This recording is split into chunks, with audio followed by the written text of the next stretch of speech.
आपके साथ मैं हूं सुनीता राय शर्मा और हमारे साथ मौजूद हैं पंडित शैलेंद्र पांडे। पंडित जी, आपका बहुत बहुत स्वागत है। नमस्कार। आज हम बात करने वाले हैं होलिका दहन की। होलिका जो कि अधर्म का प्रतीक है और कैसे उसके दहन के साथ आपके जीवन से भी दुखों का अंत हो सकता है, कष्टों का अंत हो सकता है, इसी पर आज हम बात करेंगे। साथ ही होलिका दहन के मुहूर्त को लेकर बहुत बातचीत इस बार हो रही है। तो क्या है शास्त्रों के मुताबिक सही मुहूर्त, इसकी जानकारी भी पंडित जी से लेंगे। कई ऐसे छोटे छोटे उपाय जो आपके जीवन के हर कष्ट का करेंगे नाश, ये भी आपको बताएंगे। शो की शुरुआत करते हैं गुड लक मंत्र से। देखिए, होलिका दहन पर होलिका की अग्नि में सरसों के दाने जरूर डालिएगा। अपने सर पर से 3 बार या 5 बार घुमा करके होलिका की अग्नि में सरसों के दाने डालिए और इसके बाद अग्नि की कम से कम 3 बार परिक्रमा करिएगा। इससे आपके जीवन में जो भी समस्याएं चल रही हैं वो समस्याएं निश्चित रूप से दूर हो जाएंगी। तो चलिए अब हम चर्चा की शुरुआत करते हैं। तो आज हम होलिका दहन की बात करने वाले हैं। सबसे पहले समझिए कि शास्त्रों के मुताबिक, धर्म के मुताबिक होलिका दहन है क्या और इसकी परंपरा को इतना महत्वपूर्ण क्यों माना गया है, पंडित जी? जी, जैसा सुनीता ने आरंभ में ही कहा कि अधर्म का दहन होता है और धर्म की विजय होती है। होलिका दहन मुख्यतः अधर्म के नाश का और धर्म के विजय का प्रतीक है, भक्ति के विजय का प्रतीक है। भारतीय नव संवत्सर चैत्र शुक्ल पक्ष की प्रतिपदा की पहली तिथि को शुरू होता है। इसके आगमन के पहले पुराने संवत को, पुराने साल को विदाई दी जाती है और इस पुराने साल की जो नकारात्मकता है, पुराने साल का जो दुख है, इसको समाप्त करने के लिए होलिका दहन किया जाता है। चूंकि संवत्सर जलाया जाता है, इसीलिए इसको कहीं कहीं पर संवत जलाना भी कहते हैं। इसके पीछे अगर पौराणिक कथाएं हैं तो वैज्ञानिक मान्यताएं भी हैं। पौराणिक कथा यह है कि भक्त प्रहलाद की भक्ति की विजय का प्रतीक है। होलिका जल गई, प्रहलाद बच गए, बुराई पर अच्छाई की विजय हुई और इसके प्रतीक में होलिका दहन किया जाता है। वैज्ञानिक तथ्य यह है कि ये आखिरी समय है अग्नि जलाने का। इसके बाद सर्दियां टोटली समाप्त और अब आप अग्नि का प्रयोग इस तरह से नहीं करेंगे। होलिका दहन में किसी वृक्ष की शाखा को जमीन में गाड़कर उसे चारों तरफ से लकड़ी, कंडे, उपले से घेरकर निश्चित मुहूर्त में जलाया जाता है। इसमें छेद वाले गोबर के उपले, गेहूं की नई बालियां और उबटन जलाया जाता है ताकि साल भर व्यक्ति स्वस्थ रहे और उसकी सारी बुरी बलाएं, उसकी सारी समस्याएं अग्नि में भस्म हो जाएं। लकड़ी की राख को घर में ला करके तिलक करने की परंपरा भी पाई जाती है। फाल्गुन शुक्ल पूर्णिमा के दिन श्री चैतन्य महाप्रभु का जन्म भी हुआ था और उनको भगवान कृष्ण का अवतार माना जाता है और होलिका दहन वाले दिन यानी फाल्गुन पूर्णिमा पर चैतन्य महाप्रभु की उपासना भी शुभ होती है। इस बार होलिका दहन 24 मार्च को है, तो 24 मार्च को होलिका दहन का पर्व है जिसका पालन होगा।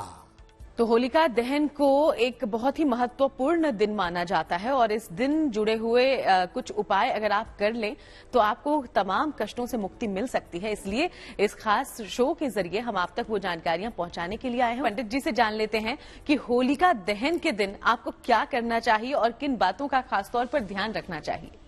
देखिए, जब होलिका दहन अपने सही समय में शुरू हो जाए तब वहां पर जाइए। आमतौर पर संध्या काल में या रात्रि की शुरुआत के समय में होलिका दहन होता है, वहां पर जाइएगा, अग्नि को प्रणाम करिए और भूमि पर 1 लोटा जल डालिएगा। एक लोटे में जल ले जाइएगा, थोड़ा सा जल जमीन पर गिरा दीजिएगा। इसके बाद अग्नि में गेहूं की बालियां, गोबर के उपले और काले तिल के दाने डालिएगा। हाथ में जल लेकर के लोटे में अग्नि की कम से कम 3 बार परिक्रमा करिए और इसके बाद अग्नि को प्रणाम करके अपनी मनोकामनाएं कहिएगा। होलिका की अग्नि की जो राख है उससे अपना और घर के लोगों का तिलक करिएगा। अगर आप ऐसा करते हैं तो होलिका दहन आप ठीक तरीके से मना रहे हैं और इसी तरीके से होलिका दहन मनाने पर अग्नि की कृपा आपको प्राप्त होगी। और चलिए अब आगे बढ़ते हुए एक बार फिर से चर्चा पर वापस आते हैं। अब हम राशि अनुसार जानते हैं पंडित जी से कि होलिका की अग्नि में ऐसा क्या अर्पित करें कि आपके दुख खत्म हो और आपकी जिंदगी में खुशियां आए। देखिए, वैसे तो होलिका की अग्नि में लोग अपनी इच्छा अनुसार बहुत कुछ अर्पित करते हैं, लेकिन हम आपको बताते हैं कि अपनी राशि के अनुसार आप होलिका की अग्नि में क्या समर्पित करें जिससे आपको विशेष फायदा हो। सबसे पहले मेष राशि। देखिए, मेष राशि के लोग होलिका की अग्नि में काले तिल डालें तो बहुत अच्छा होगा और स्वास्थ्य की बेहतरी के लिए प्रार्थना करें, इससे आपका स्वास्थ्य अच्छा हो जाएगा।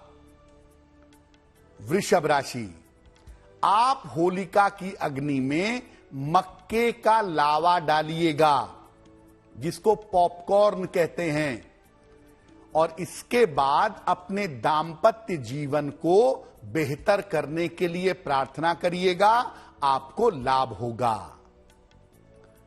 मिथुन राशि, आपको होलिका की अग्नि में गुड़ डालना चाहिए और अपनी नौकरी और करियर में आ रही मुश्किलों को दूर करने की प्रार्थना करना चाहिए, बहुत ही बढ़िया होगा। कर्क राशि, आपको होलिका की अग्नि में अनाज की बालियां, गेहूं की बालियां डालनी चाहिए और अपने मन की चिंताओं को, मन की समस्याओं को दूर करने की प्रार्थना करनी चाहिए। सिंह राशि, आपको होलिका में चंदन की लकड़ी, सफेद चंदन की लकड़ी डालनी चाहिए, बहुत ही अच्छा होगा, और नौकरी में और स्वास्थ्य में सुधार हो इसके लिए प्रार्थना करनी चाहिए। कन्या राशि, आपको होलिका की अग्नि में काले तिल और गुड़ डालने चाहिए और अपनी रक्षा के लिए, अपने अच्छे स्वास्थ्य के लिए, अच्छे जीवन के लिए प्रार्थना करनी चाहिए।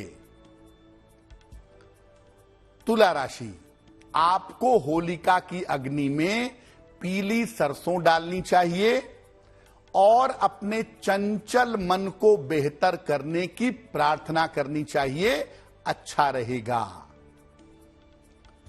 वृश्चिक राशि, आपको होलिका में धान अर्पित करना चाहिए और जो समस्या आपके जीवन में चल रही है उस समस्या को दूर करने की प्रार्थना करनी चाहिए। धनु राशि, आपको होलिका की अग्नि में मक्के के लावे यानी पॉपकॉर्न डालने चाहिए और अपने परिवार के सुख और शांति की प्रार्थना करनी चाहिए। मकर राशि, गाय के दूध का बना हुआ घी या शुद्ध देसी घी थोड़ा सा होलिका की अग्नि में डालिएगा और अपने अच्छे स्वास्थ्य के लिए और सुरक्षा के लिए प्रार्थना करिएगा। कुंभ राशि, आप होलिका की अग्नि में जरा सा थोड़ा सा कपूर या कपूर का टुकड़ा अर्पित करिएगा और अपनी अच्छी आर्थिक स्थिति के लिए प्रार्थना करिएगा। मीन राशि, आप होलिका की अग्नि में लकड़ी, सामान्य लकड़ी डालिएगा और इसके बाद अपने संतान की उन्नति के लिए और स्वयं के बेहतर स्वभाव और स्वयं के बेहतर जीवन की प्रार्थना करिएगा।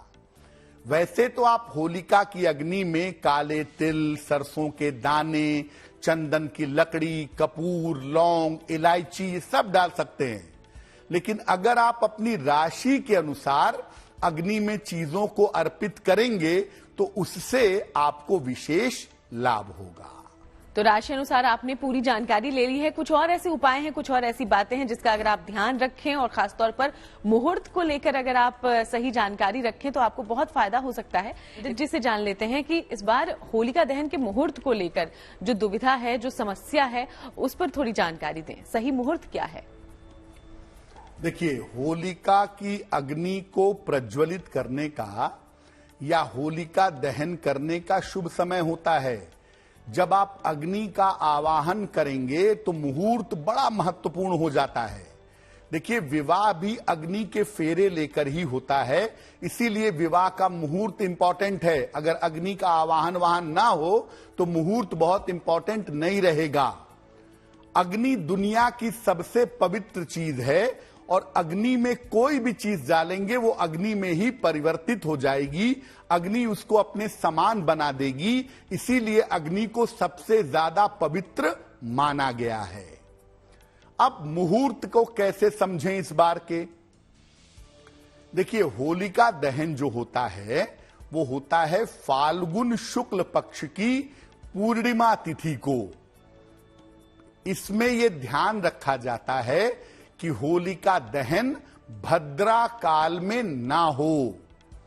इस बार पूर्णिमा तिथि का आरंभ 24 मार्च को सवेरे 9:54 पर है और पूर्णिमा तिथि का समापन 25 मार्च को दोपहर 12:29 पर है।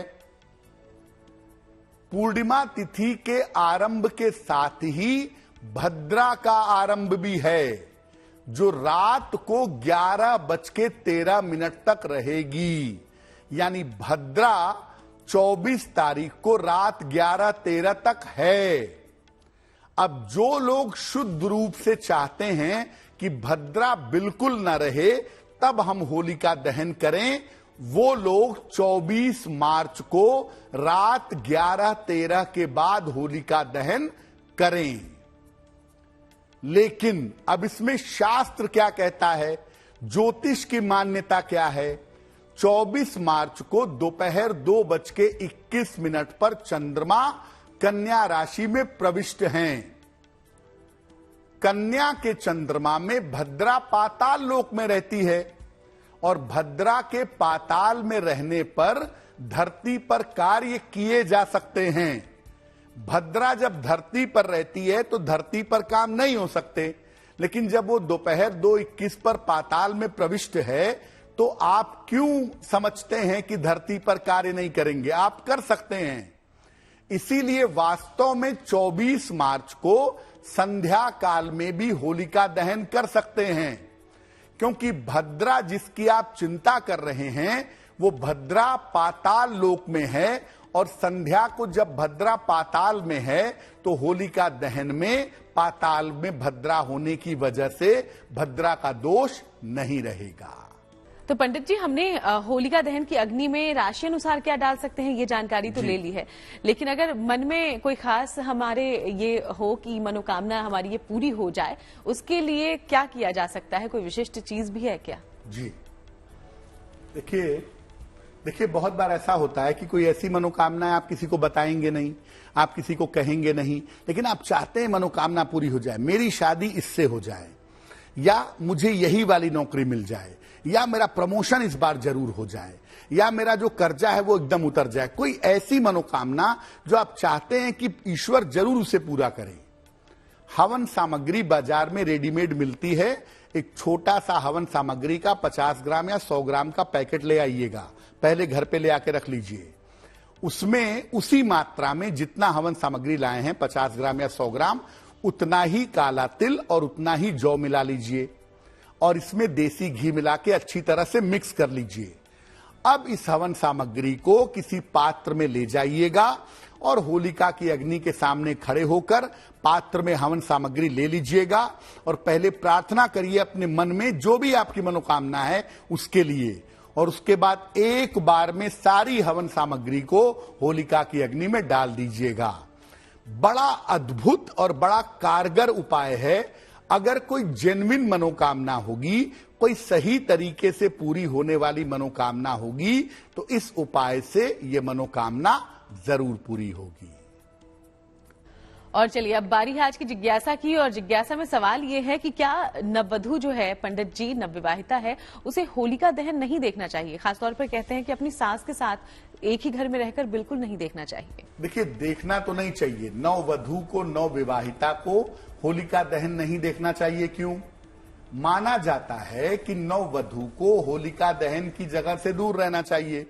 उसका कारण यह है कि होलिका मृत संवत्सर की प्रतीक है, पुराने बीते हुए साल की प्रतीक है, उसके मृत शरीर का प्रतीक है, और वैवाहिक जीवन की शुरुआत में ही दाह संस्कार नहीं देखना चाहिए। चूंकि पिछले साल का शरीर जलाते हैं, इसीलिए इस दाह संस्कार को देखने से मना किया जाता है, और अपनी सासू मां के साथ तो बिल्कुल नहीं देखना चाहिए। इसलिए लड़कियां शादी के बाद पहली होली पर अपने मायके जाती हैं और वहां पर भी होलिका दहन नहीं देखती हैं। बहुत बहुत शुक्रिया आपका पंडित जी, ये पूरी जानकारी हमारे दर्शकों तक पहुंचाने के लिए। धन्यवाद।